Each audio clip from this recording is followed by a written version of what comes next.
አውሬው ወይም ዘቢስ ተብሎ የሚጠራውና የፕሬዝዳንት ደህንነት አጃቢ ቡድን ድብቅ ሚስጥሮች። ይህ በዘመናዊ ቴክኖሎጂ የዳበረውና እጅግ ውስብስብ የሆነው የአሜሪካ ፕሬዝዳንት የደህንነት አጃቢ ቡድን ወይም ሞተርኬድ ከ50 በላይ ተሽከርካሪዎችንና ከ100 በላይ ልዩ የደህንነት ሰራተኞችን ያካተተ ይህ ተንቀሳቃሽ ምሽግ የሀገሪቱን መሪ ደህንነት ለመጠበቅ በአንድ ግብ የተሰለፈ ግዙፍ ኦፕሬሽን ነው። በዚህ የጥበቃ ሰልፍ እምብርት ላይ በውጫዊ ገጽታው የቅንጦት ሊሞዚን የሚመስል በውስጡ ግን እንደ ባንከር የማይበገር የሆነ ልዩ ተሽከርካሪ ነው። የምስጢራዊ አገልግሎት አባላት ካዲላክ ዋን በሚል ስም ቢጠሩትም በዓለም ዙሪያ ግን አውሬው ወይም ዘቢስት በሚል ቅጽል ስም ይበልጥ ይታወቃል። ይህንን ተሽከርካሪ መኪና ብቻ ብሎ መጥራት የአውሮፕላን ተሸካሚ መርከብን ጀልባ እንደማለት ይቆጠራል። እርሱ በመንገድ ላይ የሚንቀሳቀስ የቴክኖሎጂ ታምርና የማይበገር የኃይል መገለጫ ነውና 1.5 ሚሊዮን ዶላር የሚጠጋ ወጪ የወጣበት ይህ ተሽከርካሪ 20,000 ፓውንድ ወይም 50,000 ድቦችን ያህል ይመዝናል። ይህ ግዙፍ ክብደትም ለማጥቃት ሳይሆን ፍጹም የሆነ የመከላከል ብቃት እንዲኖረው ታስቦ የተገነባ ነው። ማንኛውም የምስጢራዊ አገልግሎት ወኪል እነዚህን ተሽከርካሪዎች ለማሽከርከር እጅግ አድካሚ የሆነውንና 5 ቀናት የሚወስደውን የመከላከያና የማሽከርከር ስልጠና በብቃት ማጠናቀቅ ግዴታው ነው። ፕሬዝዳንቱ ከኤርፎርስ ዋን ሲወርዱ የምስጢራዊ አገልግሎት አባላት አስቀድመው ቦታቸውን ይይዛሉ። እያንዳንዱ ወኪል ምንም አይነት የደህንነት ክፍተት እንዳይኖር የተወሰነውን አቅጣጫ በጥንቃቄ ይቃኛሉ። በዚህ ወሳኝ ቅጽበት የባዕድ ሀገራት የስለላ ተቋማት የትኛው መኪና በር እንደሚከፈል ለመገመት በሚሊዮን የሚቆጠር ዶላር ቢከሰክሱም ፍንጭ እንኳን ማግኘት አይችሉም። ምክንያቱም በመልክ ፍጹም ተመሳሳይ የሆኑ በርካታ ካዲላክ ሊሞዚኖች በአስፋልቱ ላይ ተሰልፈው የጠላትን ዓይን ያደናግራሉ። ፕሬዝዳንቱ በየትኛው መኪና ውስጥ እንደሚገቡ አስቀድሞ ማወቅ ፈጽሞ የማይቻል ነው። ምክንያቱም የምስጢራዊ አገልግሎት ወኪሎች ይህን የሚወስኑት ጉዞ ከመጀመሩ ጥቂት ደቂቃዎች በፊት በዘፈቀደ ወይም ራንደም ናምበር ጄኔሬተር በመታገዝ ነው። በመጨረሻም የአንዱ ተሽከርካሪ በር የስበት ኃይልን በሚቋቋም ልዩ ዘዴ በዝግታ ይከፈታል። እያንዳንዱ በር በ8 ኢንች ውፍረትና በ700 ፓውንድ ክብደት የተገነባ ሲሆን ማንኛውም ከባድ ጥቃት የመከላከል ብቃት ካለው የጦር ትጥቅ የተሰራ ነው። የተሽከርካሪው በሮች በወታደራዊ ብረት፣ በሴራሚክ ሳህኖችና በኬቭላር ድር የተገነቡ በመሆናቸው በቅርብ ርቀት የተተኮሰን የ0.5 ካሊበር ጥይት እንኳ የመቀልበስ ብቃት አላቸው። ፕሬዝዳንቱ ከመኪናው ውጪ ለጥቃት የሚጋለጡበት ጊዜ 4 ሰከንድ ብቻ በመሆኑ በፍጥነት ወደ ውስጥ ይገባሉ።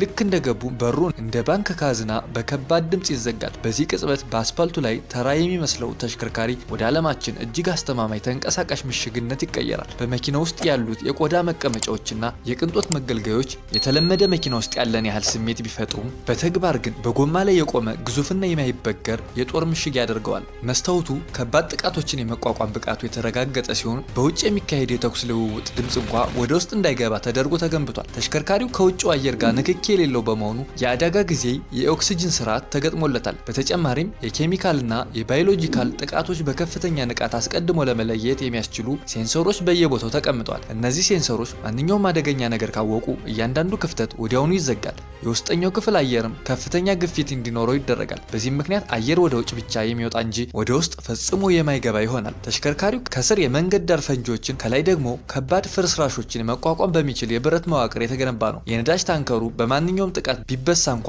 እንዳይፈነዳ የሚያደርግ የውስጥ መከላከያ አለው። በተጨማሪም ጎማዎቹ ቢመቱ እንኳ ረንፍላት ቴክኖሎጂ የተገጠመላቸው በመሆኑ መኪናው ከአደገኛ ቀጠና በፍጥነት ማምለጥ ይችላል። ሐኪሞች በዚያን ዕለት ጠዋት የተዘጋጀ የፕሬዝዳንቱን የደም አይነት የያዘ ከረጢትና ማንኛውም አስቸኳይ የጤና እክል ለመታደግ የሚያስችሉ የሕክምና መሳሪያዎችን ይይዛሉ። በዚህ ተሽከርካሪ ውስጥ አንድ ወታደራዊ መኮንን ከየትኛውም የዓለም ክፍል በቀጥታ ወደ ፔንታጎን መገናኘት የሚያስችል መሳሪያ የያዘ የአልሙኒየም ቦርሳ ይዞ ይከተላል። ሐኪሙና መኮንኑ ከፕሬዝዳንቱ ተሽከርካሪ ከአንድ መኪና በላይ መራቅ ፈጽሞ አይፈቀድላቸውም።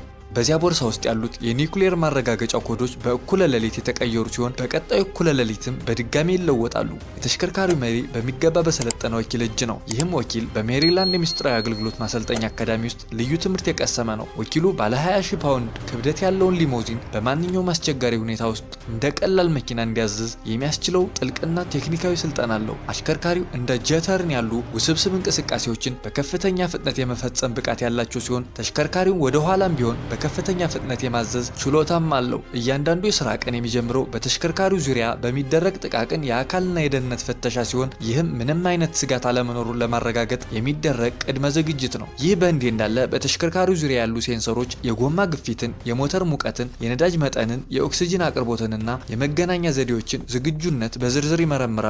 የውስጥ ኮምፒውተሩ ሁሉም የመከላከያ ስርዓቶች ታጥቀውና ተዘጋጅተው መሆናቸውን ያረጋግጣል። ትንሽ እንኳን ያልተለመደ ምልክት ከታየ ጉዞው ወዲያውኑ ይሰረዛል። ያደርጋል። መኪናው ምንም እንኳ ግዙፍ ክብደት ቢኖረውም ሰስፔንሽን ስርዓቱ ጉዞውን ለስላሳ እንዲሆን ያደርገዋል። ተሽከርካሪው በ6.6 ሊትር ድራማክስ V8 ቱርቦ ዲዝል ሞተር የሚንቀሳቀስ ሲሆን ይህ ሞተር መኪናውን ከጅምር ላይ ያለውን ዝግታ በማለፍ አንዴ ፍጥነት ካገኘ በኋላ እንደ ግዙፍ ባቡር ያለማቋረጥ እንዲጓዝ ኃይል ይሰጠዋል። የመኪናው የድምፅ መከላከያ ጥራት በጣም ከፍተኛ ከመሆኑ የተነሳ ፕሬዚዳንቱ በሹክሹክታ ቢናገሩ እንኳ በግልጽ ይሰማሉ።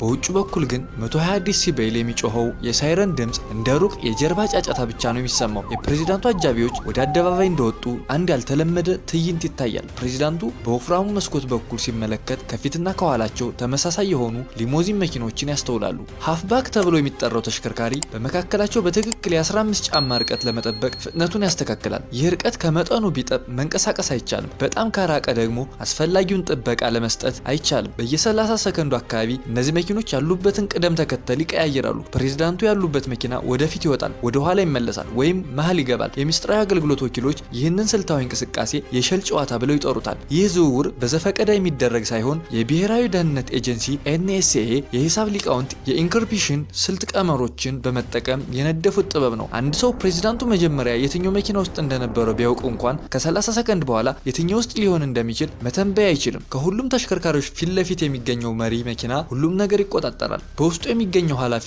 ልዩ ወኪል ወደ መድረሻው የሚወስዱ በርካታ አማራጭ መንገዶችን በሚያሳዩ ስክሪኖች ተከቦ ይቀመጣል። እያንዳንዱ መንገድ በሄሊኮፕተሮች የታጀቡ ሲሆን በየህንፃዎቹ ጣሪያ ደግሞ ስናይፐሮች ቀድሞ ተቀምጠዋል። በሬዲዮ በሚተላለፍ በአንድ ቃል ብቻ መላው የሞተር አጃቢ አቅጣጫውን ወዲያውኑ ሊቀየር ይችላል። ከፊት ለፊት የሚሽከረከሩት ሞተር ብስክሌቶች የሚንቀሳቀስ የሰው ግድግዳ በመፍጠር ትራፊኩን ወደ ጎን ያስገድዳሉ። ይህም ራሳቸውን በቀላሉ እንዳይመቱም ያደርጋቸዋል። ይህ ተሽከርካሪ በመላው ኤሌክትሮማግኔቲክ ስፔክትረም ላይ ሙሉ ቁጥጥር ያደርጋል። የሚያወጣው ኃይል በመቶዎች የሚቆጠር ዋት በመሆኑ የጠላት የሬዲዮ ምልክቶችን ወይም ሲግናል ማፈን ብቻ ሳይሆን ሙሉ በሙሉ ያዳክማቸዋል። ነገር ግን እነዚህ አንቴናዎች ስርጭቶችን ለማጨናነቅ ብቻ የሚያገለግሉም አይደሉም። ይልቁንም ወደ ተሽከርካሪ የሚተኮሱ የሚሳኤል ስጋቶችን አስቀድሞ ለመለየት፣ በአቅራቢያ የሚንቀሳቀሱ ድሮኖችን እንቅስቃሴ ለመቆጣጠርና መረጃ ለማስተላለፍ የሚሞክሩ ስልኮችን ወይም ሌሎች የመገናኛ መሳሪያዎችን ለመጥለፍ ያገለግላል። በመሰረቱ ተሽከርካሪው በ1 ማይል ራዲየስ ውስጥ ያለውን እያንዳንዱን የኤሌክትሮኒክስ መሳሪያዎች ያለማቋረጥ የሚመረምር ተንቀሳቃሽ የደህንነት መረጃ ክፍል አለው። ስርዓቱ የልጆችን የርቀት መቆጣጠሪያ RC መኪና የታጠቁ ድሮኖችን ወይም ደግሞ አንድ ግለሰብ ኢንስታግራም ለመጠቀም ከሚያደርገው ሙከራ ጀርባ ያለውን አደገኛ የደህንነት ስጋት ለይቶ የማወቅ ብቃት አለው። በውስጡ የሚገኙት ኮምፒውተሮች በሰከንድ በሚሊዮን የሚቆጠሩ ምልክቶችን በማቀናበር ከታወቁ የስጋት የመረጃ ቋቶች ወይም ዳታቤዝ ጋር ያነጻጽራቸዋል። እነዚህ ተራ ሚስጥራዊ ወኪሎች አይደሉም፣ ይልቁንም የቀድሞ የዴልታ ፎርስ እና የባህር ኃይል አባላት ናቸው። እነዚህ ወታደሮች የተመረጡት ሚሊ ሰከንዶች ዋጋ በሚሰጡበት ወሳኝ ቅጽበት ላይ ቅንጣት ያህል ሳያመነቱ እርምጃ መውሰድ እንደሚችሉ በስነ ልቦና ምርምር የተረጋገጡ ናቸው። ጠመንጃዎቻቸውን ወዲያውኑ ወደ አውቶማቲክ ተኩስ ሊቀይሩ የሚችሉ ሲሆን እያንዳንዱን ወኪል በመቶዎች የሚቆጠሩ ጥይቶችንና የእጅ ቦምቦችን ታጥቋል። ጣቶቻቸው በቃታው አቅራቢያ ሆነው ማንኛውም ጥቃት በአስገራሚ ጉልበት ለመመከትም ዝግጁ ሆነው ይጠብቃሉ። መስኮቶቹ ክፍት ሆነው የሚቆዩት እነሱን ለመክፈት የሚፈጀው ግማሽ ሰከንድ በህይወትና በሞት መካከል ያለውን ልዩነት ሊወስን ስለሚችል ነው። ከዚህ መሪ ተሽከርካሪ በስተጀርባ ብዙዎች ፈጽሞ የማያስተውሉት ሌሎች የድጋፍ ተሽከርካሪዎች ሰልፍ ወይም ኮንቮይ ይከተላሉ። የዋይት ሃውስ ኮሙኒኬሽን ኤጀንሲ ተሽከርካሪ ቀጥሎ ይከተላል። በውስጡ ያሉ ቴክኒሻኖች ፕሬዚዳንቱ በማንኛውም ጊዜ በማንኛውም ቦታና ቅጽበት ከማንም ጋር መገናኘት መቻላቸውን ያረጋግጣሉ። ምናልባት ሁሉም ሳተላይቶች ባይሰሩና እያንዳንዱ የሞባይል ኮሙኒኬሽን ቢቋረጥ እንኳ ለብዙ አስርተ ዓመታት ይፋ ያልተደረጉ እጅግ ምስጢራዊ ቴክኖሎጂዎችን የሚጠቀሙ የመጠባበቂያ ስርዓቶች አሏቸው። ሴንሶሮቹ ማንኛውም ስጋቶችን ካወቁ መለዮ የሞተር አጃቢ በ2 ሰከንድ ባነሰ ጊዜ ውስጥ ራሱን ሙሉ በሙሉ በማሸግ ወደ ውስጣዊ የአየር አቅርቦት መቀየር ይችላል። ከሞተር ከሄዱ በላይ ሄሊኮፕተሮች አሁን ያለውን መንገድ ብቻ ሳይሆን ፕሬዚዳንቱ ሊወስዷቸው የሚችሉትን አማራጭ መንገዶችን በንቃት ይከታተላሉ። በመንገዱ ላይ ባሉ ህንፃዎች ጣሪያ ላይ ጸረ ተኳሽ ስናይፐሮች ከትናንት ጀምሮ ቦታቸውን ይዘው የሚገኙ ሲሆን ዋጋቸው ከብዙ ሰዎች ዓመታዊ ደሞዝ በላይ በሆነ ዘመናዊ መነጽሮች መስኮቶችን ይቃኛሉ። በህንፃዎቹ ውስጥም ወኪሎች እያንዳንዱን ክፍል፣ ቁምሳጥንና መደበቂያ ቦታን በዝርዝር ይፈትሻሉ። ታዲያም የሁሉ ዝግጅት በዘፈቀደ የሚደረግ ሳይሆን በዝርዝር የሂሳብ ስሌት የተደገፈ ነው። መለዮ ሞተር አጃቢ ፍጥነቱን በትክክል በሰዓት 45 ማይል ላይ ይጠብቃል። በተሽከርካሪዎች መካከል ያለው ርቀት ከ2 ጫማ በላይ አይለወጥም። መታጠፊያ ላይ እንኳ ሳይቀር እያንዳንዱ ተሽከርካሪ በመካከላቸው ያለው ፍጹም ክፍተት ለመጠበቅ ፍጥነቱን በተናጠል ያስተካክላል። በአጠቃላይ የሞተር አጃቢው በጎዳናዎች ላይ እንደሚንቀሳቀስ አንድ ነጠላ አካል ሆኖ ይታያሉ። የሞተር አጃቢዎች የሚከተሉት ዋና መንገድ ካስትል ተብሎ ተሰይሟል። ሆኖም ሄሊኮፕተሮቹ ማንኛውም ችግር ቢፈጠር ወዲያውኑ ሊቀይሩት የሚችሉባቸውን ሞአትና ታወር የተባሉ አማራጭ መንገዶችንም እየተከታተሉ ነው። እያንዳንዱ መንገድ የራሱ ባህሪ ያለው። ካስትል ፈጣኑ መንገድ ቢሆንም ጥቅጥቅ ባሉ የከተማ አካባቢዎች ያልፋል። ሞአት ረዘም ያለ ቢሆንም የሞተር አጃቢው መጠለል የሚችልባቸው 2 ወታደራዊ ሰፈሮች አሉት። ታወር ደግሞ በ4 የተለያዩ ሆስፒታሎች አቅራቢያ የሚያልፍ ሲሆን እያንዳንዱ ሆስፒታል ከጧት 4 ሰዓት ጀምሮ ዝግጁ የሆነ የአደጋ ጊዜ የሕክምና ቡድን አሏቸው።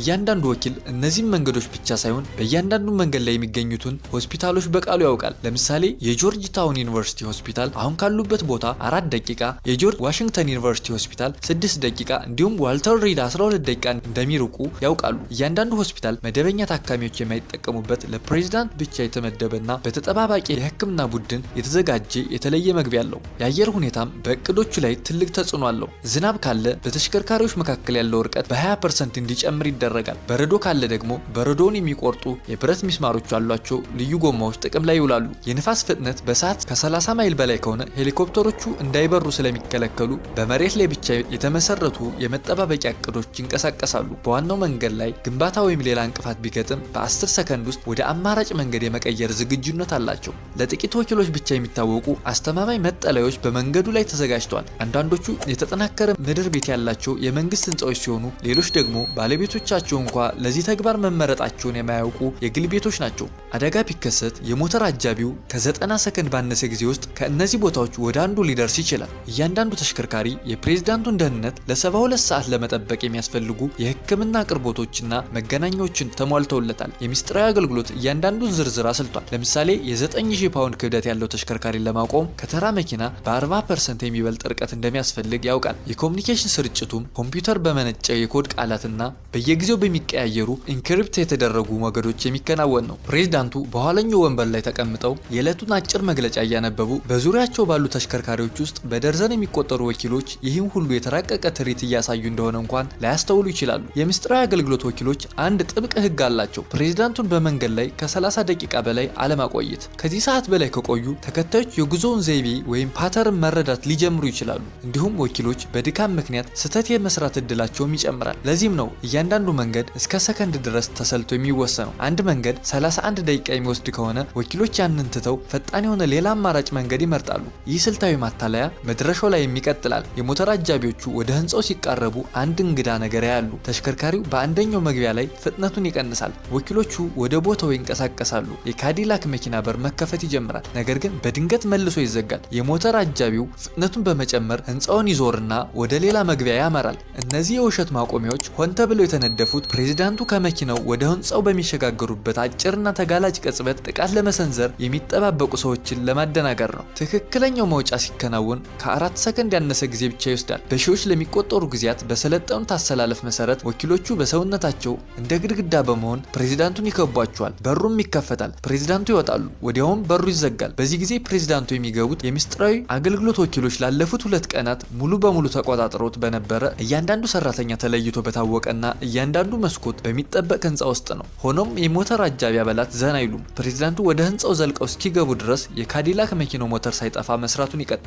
ሌላኛው ዲኮይ ቢስት የተባለው መኪና ደግሞ በመጨረሻው መውጫ ቦታ ላይ ዝግጁ ሆኖ ይጠብቃል። አንዳንድ ተሽከርካሪዎች አስቀድሞ ወደ ተወሰኑ የጥበቃ ቦታዎች ሲሰማሩ፣ ሌሎች ደግሞ የህንፃውን ዙሪያ ይይዛሉ። በካቲ ተሽከርካሪ ውስጥ ያሉት ኦፕሬተሮችም መስኮቶቻቸውን ዝቅ አድርገው መሳሪያዎቻቸውን ደቅነው ይጠብቃሉ። ምክንያቱም የመመለሻው ጉዞ ልክ እንደ መምጣቱ ሁሉ አደገኛ ሊሆን እንደሚችልም ያውቃሉ። የዩናይትድ ስቴትስ ፕሬዝዳንት የደህንነት አጃቢ ቡድን ውስብስብነት የሚያስተምረን አንድ ትልቅ እውነት አለ።